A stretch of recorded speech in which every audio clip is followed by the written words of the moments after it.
Hey, my puppies, this is Melody Fletcher with Deliberate Receiving, where the law of attraction finally makes some freaking sense. And today's question comes from Awesome Dudette, who wants to know, I'm in the process of reading your book, which is great, thank you, but I felt inspired to search your blog for career articles or advice. I've been applying to jobs that I believe will be a good fit, although as some of them get filled, I realize that I'm actually not all that excited about the job description. And I have yet to get a call for one interview, even though I know I'd be great at the job and also have a pretty good resume and cover letter, in my opinion. I'm searching for jobs at colleges and universities, and I only want to look within a certain area because I want to be close to home. I'm using this as a reason for why I can't find more jobs, even though I shouldn't. I've read your articles about loving your sucky job, but what about when the job search isn't going as planned?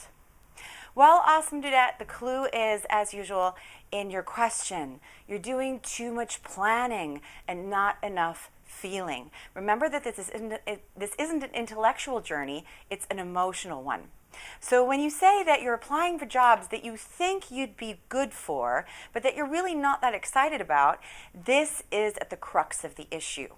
Why aren't you applying for jobs that you're excited about? And why aren't you spending some time getting excited before even going on a job search? It's so much easier to do that. Remember that the progression of manifestation is 5 stages. This is something that I talk about in my book. So I'm going to just review it very, very quickly here. So stage 1 is focus. And you don't really know where you're focusing unless you get some feedback, like when you put a laser pointer against the wall and you don't really know exactly where you're pointing it until you see the little red dot. Stage 2 is emotion. That's your first feedback. So this is why we're always working with emotion. When you generate the emotion, that means that you're lining up with the frequency of the manifestation that you want. If the emotion is something other than that, you're lining up with the frequency of something that you don't want. So stage 3 is thoughts, memories, and ideas. Thoughts, memories, and ideas are manifestations.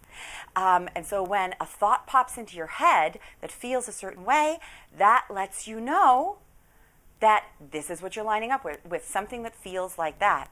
Stage 4 is synchronicities, which are small, easy to miss and dismiss manifestations that are usually only meaningful to you and nobody else, like a song on the radio or a snippet of conversation that you've overheard. But all of these different stages serve to amplify the emotion. And stage 5 is where you get big physical manifestations, and that's also where action lives. So this is what I always say. If you're trying to change your reality via action, it's a little bit like trying to get healthy by putting vitamins in your poop.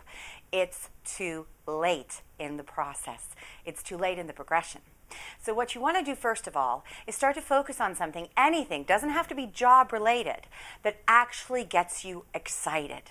And then start to visualize what you want your job environment to feel like, what you want your daily activities to feel like. Now, at this point, your mind's going to want to try to fill in the details and try to figure out what exactly that has to look like, i.e. the job description. Don't fall into that trap.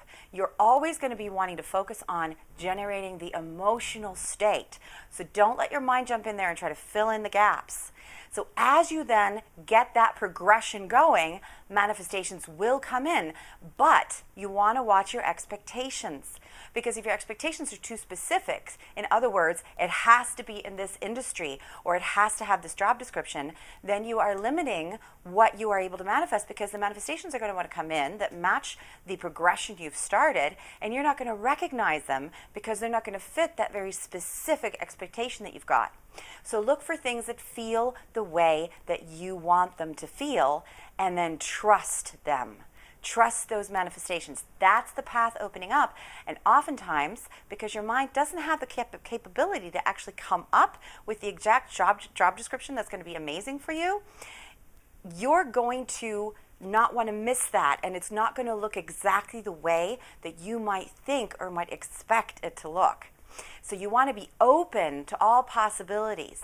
Now, that does not mean that you have to be open to jobs that are far away, because if that's one of the criteria that you want, then that's okay. You get to have what you want. So envision jobs that are close to home, there's not much of a commute, but also because close to home generates a certain feeling in you, do you see? But then also things that really get you excited, and you have to switch to a different topic to get that excitement going. That's okay, because it doesn't matter what you focus on. You're not having to decide, hey, universe, I need this job description, and I'm going to focus on that job description, and then I'm going to get it. Focus on things that feel the way that you want to feel, and the universe will surprise you with what it can bring you that feels like that. Your job is waiting for you. The reason that you're not being successful in getting the job is because you're limiting the possibilities of what kind of jobs you're looking for, and you're falling into the biggest trap when it comes to law of attraction work, which is you're trying to make it happen, and you're not even trying to make something exciting happen. So what the hell? Yeah? I hope I've answered your question. If you think that this content is valuable, then please do share it with people that you think will benefit from it as well. And if you'd like to join the discussion, leave a comment below, or come and join the Happy Shiny Puppy Army over at deliberatereceiving.com, where all the fun is and all the good stuff happens. Thank you so much, guys. I will see you next time. Bye.